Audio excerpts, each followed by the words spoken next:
may say the only time you see politicians making perfect sense is when they are in opposition. Some opposition may see Obukasa, they talk as if they are suffering with the citizens. Omo presented their case, say the citizens ne pe ne ye bon same ama omo.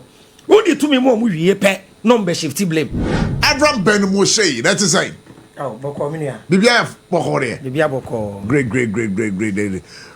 Wiki da bento ka oba na kopere wa doje kakra. Ja. You could do if you mind your own business. You could do if you mind your own business. Okay, mind your own business as such as say. Oh, there be tell you be one year dear you must have could do fear we do fear sem. Now Abraham, now next is first strike here one koi. Then I'll bet me aka fast as asem no. Yo, I mean fa kwanya so na me nchia ahwefo na etiefo nyina.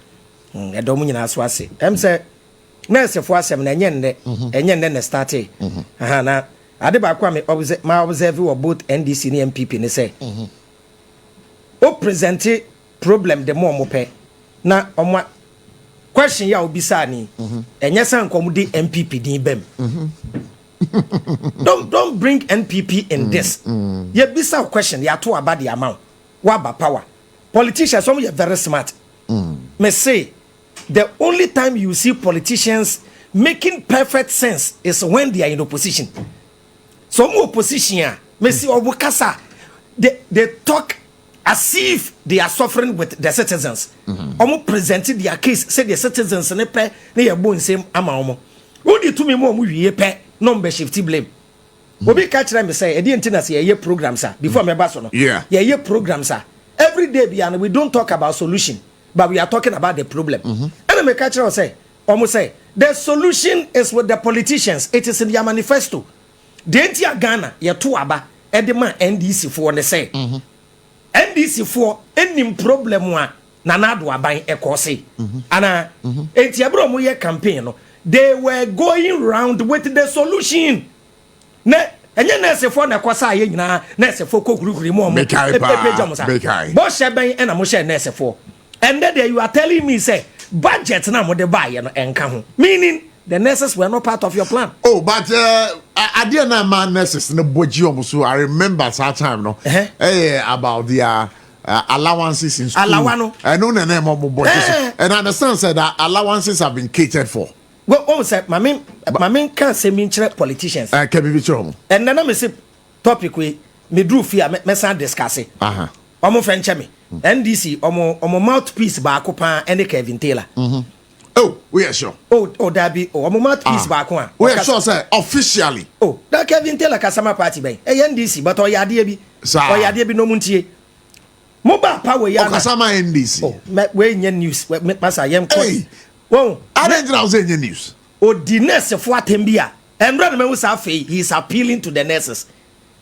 Oh, the nurse one. What now is the next Friday? When say omo de we bi ba say ombetwa alawani omutwa alawani mu a na omo ma nurse for ne kwan say kwana kwaji loan anameboa maybe applaud them say it is the best the credit system abro change na wo ko school na mo aban na create an opportunity say kwaji bosia fa wie u school o wie u school a wo ye adwuma na yatetew beautiful communicate this in the sense of love humility and then feeling for the nurses no obedi omo atem say alawani yetwem enye aban ene be ma we scout de bedidi na ebi ye 224 di nurse fo atem eno omo se omo nkwa be pachew ha nurse fo enye nipa ye kire obra nurse fo na ema no amani omo femu ansa nurse ba kwa wie nursing training wo besu ebi fa boys nwotwe ni nsia Abraham na hina ore nkomo yi. Oh, me den nkomo na kwa he.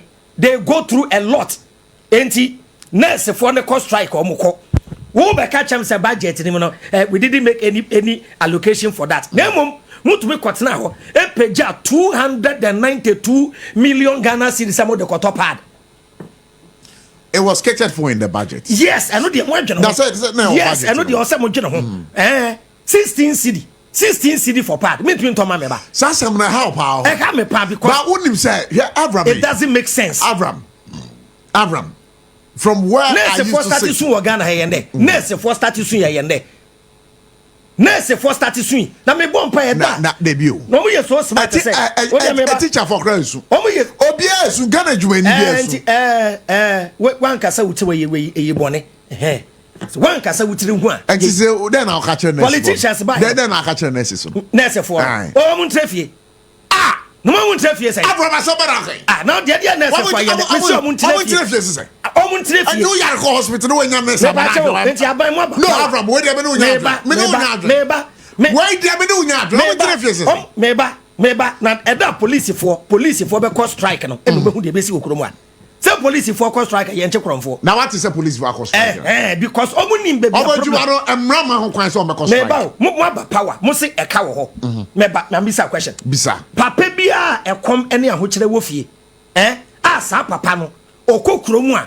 okoto pizza okoto enduane ekochele a living lavish lifestyle abrawo kom ede ne ma no sa papa no onim nyansa obayini Ona be a question. Oh, maybe a question. You know, say me general question. Me answer question. Mo ba power no. Say be previous an penyimfo. Na nka mo atena say meeting say no politicians no. Ahokyere wo ho, eka wo ho, energy sector eka wo ho. Ya ketu ya gina e too much no do. Ye be I was say nya we pay cut. I no dey mo plan e. Kwa wi aketu omoje. Kwa wi aketu ampenyimfo no je. Omo say ntua light ntua water bill. Na say fosi kan fianfian we. Afa na be bo calculation say.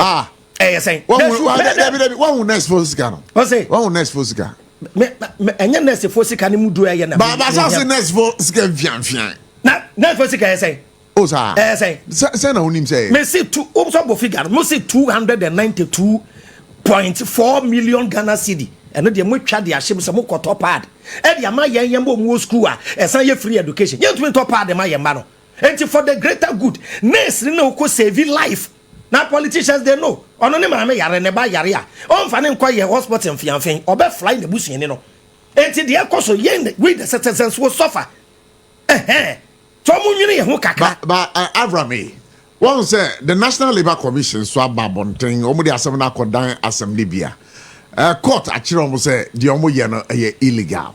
Woman ko adwuma no mo ko adwuma. And also no based on that we are telling them not to just papa bi kro mo bufu mo nko parliament. Mo politicians am just papa e ji aketua papa no. Mo mutumi dwala ye boy ko te say ye nko parliament. Na nurse force small girls am ho nya mo mobo. Ye wo form ho. Me Pantan hospital area ho. Ye nim the nurses ni fam. Omo si kan keten mo ba boa sa MPP aban beba the same thing and this about the same thing. Mo ba ko hye nkoda yi bo e wo school ho. Ko wi amane a girls yi nim. Mo wi abeta from so mo ye jantrafo omo ntrefie on kopa we retired nurses na cha o meba mrewa ne beba that's it me hu say mrewa ne beba na girls ni hu say hook up no be no mo ntrefie nyom hook up na girls ne bread do oh na nkomo ye de ne ko fa me kan no kra kira na mo go hook up me kira the girls ne fem me say nkra ne bread Avram na kasasa me kira oh Avram me kira what the girls are going would up your phone and nurse for pemfre on be kasa wo besu posting kure dru wa adam ga bi ko radio station bi nurse no wo su say so mu juniors en kran ketekete o mo to abonkuru wankuru ana mpanyefo no post no mo nurse fo obi mu o ma bi no ne miensa no mo da so tete ho ansa na yebu man bro ni dwene nipa ho efi bra wo hye yefunu mu kosi da wo bewu nurse mfo po na esu emmofra kure ni right e wo man we mu Avram Ben Moshe era out here and carry on this particular one. But there's one other issue. And also what made the mo sana ya twaso. Avram, mami bizao. Na se fuel look to fuel. You see one CD. Every little bia. What? Oh, what say me pese me address issue. Emma Ghana ni bia kwadwen say ya tan party bi. Ya tan obi a.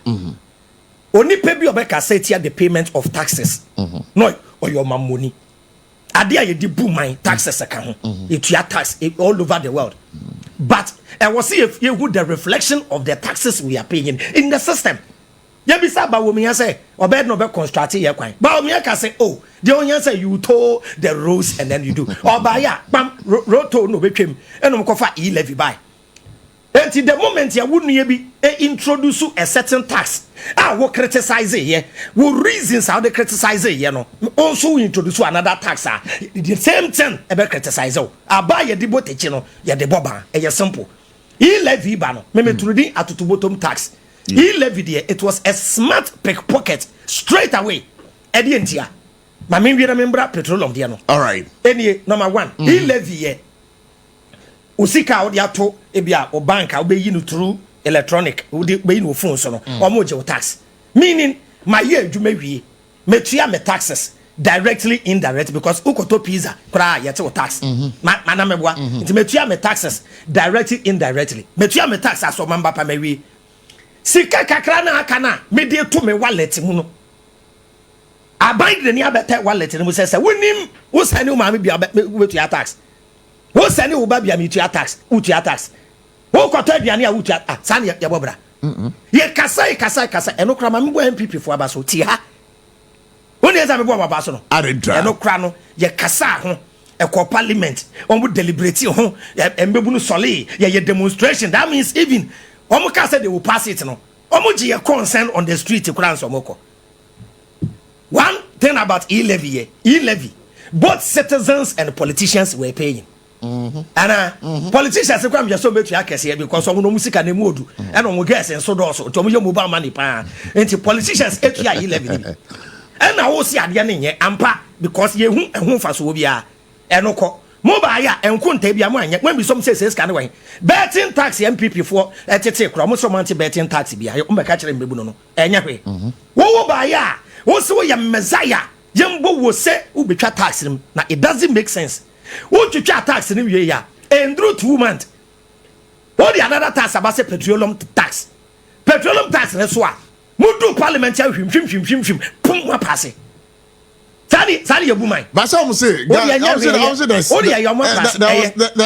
one thing as citizens emergency ya jiatum emergency ahokere ho one thing they say no politician will pay politician be they don't buy fuel na so meji fuel company free omuntia inti petrol fuel no politician be no betua bi because omubu fuel free.